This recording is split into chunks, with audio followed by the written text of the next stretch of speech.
আজ আমরা এসেছি গহীনচরের এক ব্যতিক্রমী আয়োজনে। চারিদিকে উৎসবের আমেজ, সবাই ব্যস্ত রান্নার কাজে। নারী, পুরুষ, বৃদ্ধ, যুবক সবাই যেন এক আনন্দ ঘন মুহূর্ত ভাগাভাগি করে নিচ্ছে। মূলত এই এলাকার মরিচ চাষ ভালো হয়েছে, জমির মালিকরা লাভবান হয়েছেন।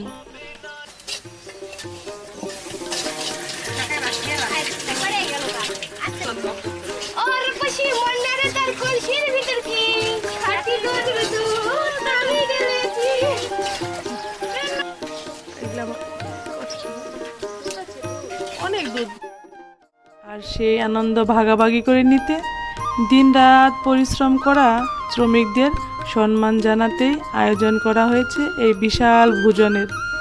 কৃতজ্ঞতা আর ভালোবাসার এই উৎসবে আমরাও পেয়েছি বিশেষ আমন্ত্রণ।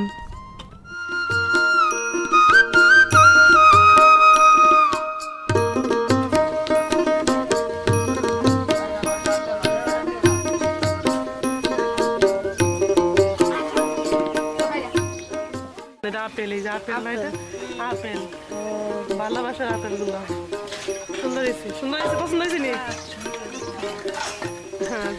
আজকের এই ডকুমেন্টারিতে আমরা দেখাবো চরের মানুষের আন্তরিকতা, তাদের একতা, রান্নার ব্যস্ততা আর শ্রম আর ভালোবাসায় গড়ে ওঠা এক অসাধারণ আয়োজন। আমার বাসনা তুমি আমার।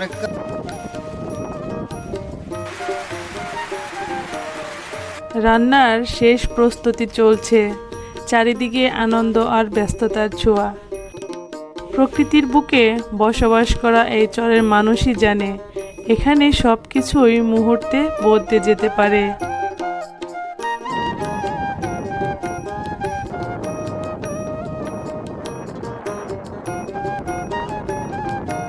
ঝড়ের এমন গর্জনেও থেমে থাকেনি মানুষের ভালোবাসা, কারণ চরের মানুষের জীবন মানেই সংগ্রাম, আর সেই সংগ্রামের মাঝেই লুকিয়ে আছে তাদের অসাধারণ সৌন্দর্য।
বিশাল এই আয়োজনে ছিল সুস্বাদু গরুর মাংস, তার সাথে ছিল মুরগির মাংস, মুখরোচক পদ্মার ইলিশ মাছ ভুনা, সঙ্গে ছিল ডিম সিদ্ধ ভুনা, আর মিষ্টান্ন হিসেবে ছিল খাঁটি দেশি গাভীর দুধ দিয়ে তৈরি সুস্বাদু ফিন্নি।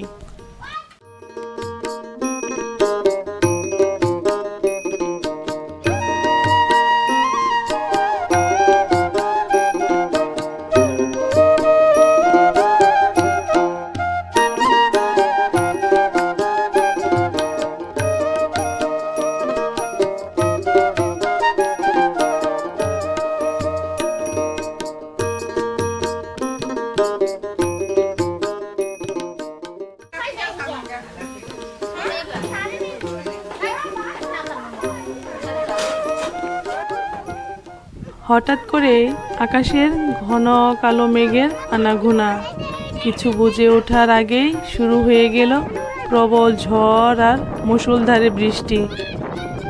গভীর চরের বুকে এমন ঝড় বৃষ্টি নতুন কিছু নয়।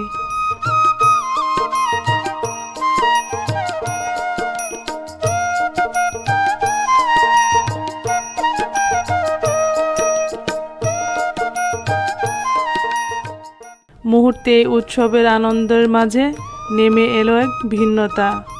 সবাই ব্যস্ত হয়ে পড়ল রান্নার জিনিসপত্র আর খাবারগুলো রক্ষা করতে। প্রকৃতির সঙ্গে যুদ্ধ করে বেঁচে থাকা এই মানুষগুলোর কাছে এমন ঝড় নতুন কিছু নয়।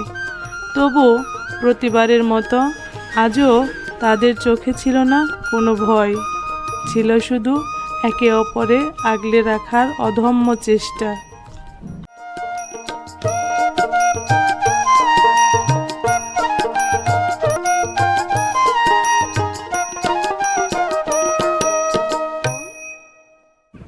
সবকিছু মিলিয়ে গহীন চরের বুকে এমন এক অসাধারণ আয়োজন আমাদের কাছে হয়ে থাকবে এক স্মরণীয় অভিজ্ঞতা।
ভাই প্লেট দিলেন না না না ওইটাই একটারই আছে ওইটা যাচ্ছে একটু আগে 1-2 বছর আগে এটা যাচ্ছে।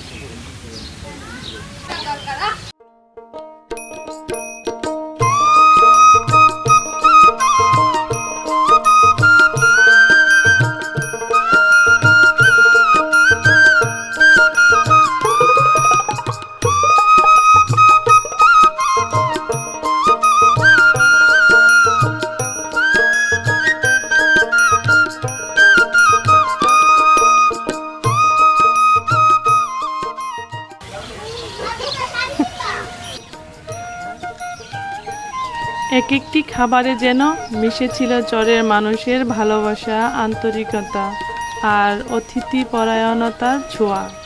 দিনভর পরিশ্রম করা শ্রমিকদের মুখে হাসি ফোটাতেই ছিল এই আয়োজনের মূল উদ্দেশ্য।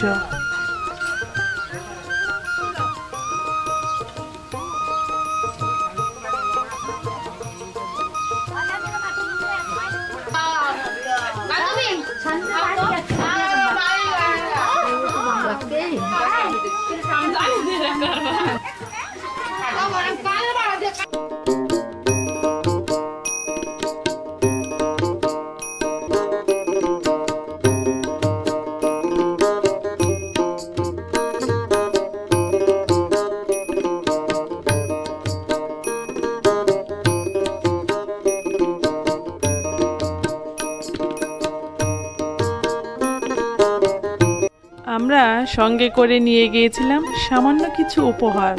হয়তো সেগুলো আর্থিক মূল্য খুব বেশি ছিল না, কিন্তু যখন সেগুলো তাদের হাতে তুলে দিলাম তখন তাদের মুখে যে নির্মল হাসি আর আনন্দের ঝলক দেখেছি তা ভাষায় প্রকাশ করার মতো নয়।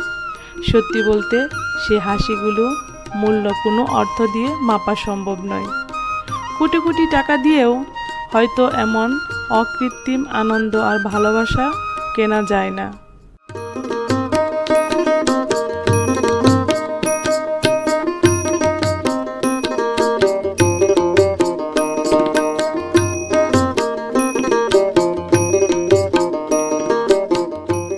চরের সহজ সরল মানুষগুলোর সেই আন্তরিক হাসি আমার হৃদয় ছুঁয়ে গেছে।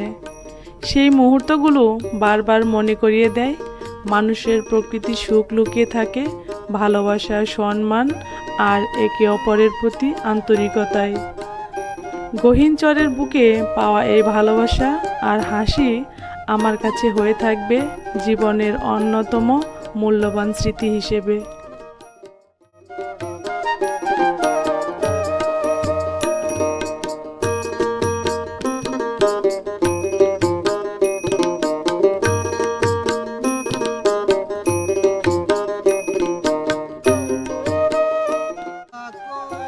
দিনভর আনন্দ, ব্যস্ততা আর ঝড় বৃষ্টির নানা অভিজ্ঞতার পর শেষ বিকেলে যেন চারিদিকে নেমে এলো অন্যরকম শান্তি।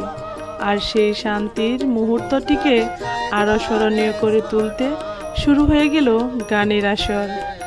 গহীন চরে এক ভাই ও বোন তাদের সুমধুর কণ্ঠে পরিবেশন করলেন হৃদয় ছুঁয়ে যাওয়া কিছু গান। তাদের কণ্ঠে ছিল মিষ্টি গন্ধ, ছিল নদী ভাঙনের জীবনের গল্প, ছিল হাসি, কান্না আর হাজারো অনুভূতি। মুহূর্তের মধ্যে চারিপাশে সবাই যেন গানের সুরে হারিয়ে গেল। ওরে কথা রাখো, পাশে থাকো, এই আমার বাসনা। মন যারে চায় তারে ছাড়া মনে তো বোঝে না। দিনের ক্লান্তি ভুলে মুখে ফুটল তৃপ্তির হাসি। এভাবেই হাসি আর আনন্দ সুমধু গানের মধ্যে দিয়ে শেষ হলো গহীন চরের এই অসাধারণ আয়োজন। আমি মিছা দোষের দোষী বন্ধুরে। গহীন চরের বুক থেকে আজ বিদায় নিচ্ছি, কিন্তু এখানকার মানুষের ভালোবাসা আর সেই সুরেলা কণ্ঠের স্মৃতি হয়তো কখনো ভুলতে পারবো না। আবার দেখা হবে নতুন কোনো গল্প নিয়ে, নতুন কোনো চরের মানুষের সঙ্গে। অতক্ষণ পর্যন্ত সকলে ভালো থাকবেন, সুস্থ থাকবেন। আল্লাহ হাফেজ। আমার বাসনা